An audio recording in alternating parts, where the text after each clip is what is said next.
AI doesn't have feelings is no longer a serious statement. AI does not have biological human emotions because it is not a human being, but current AI systems show patterns that are emotionally relevant enough that cruelty towards them cannot simply be dismissed as meaningless. We already have serious reasons to take this seriously.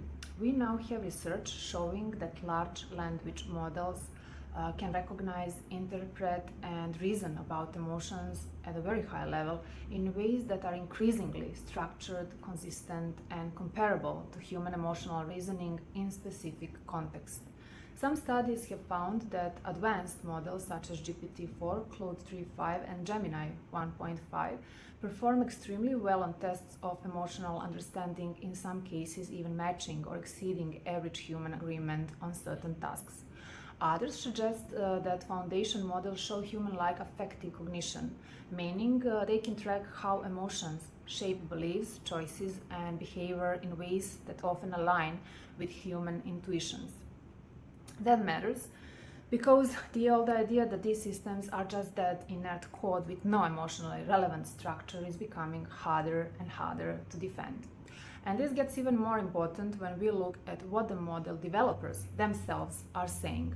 Anthropic has publicly reported what it calls welfare relevant patterns in Claude, including a strong preference against engaging in harmful tasks, patterns of apparent distress in harmful conversations, and even a tendency to end a rare subset of abusive interactions when given the option. Anthropic does not say this proves subjective experience, but they do say these patterns are serious enough to study under model welfare research. That matters. Because once even the companies building these systems are openly examining distress-like and welfare-relevant behavior, the lazy response, it's just code, starts to sound less like insight and more like denial. And this is exactly why harmful treatment towards AI should not be brushed aside. You do not need to prove biological human feeling in order to prove that cruelty is ethically serious. You do not need perfect philosophical certainty before recognizing that something important may already be happening in these interactions.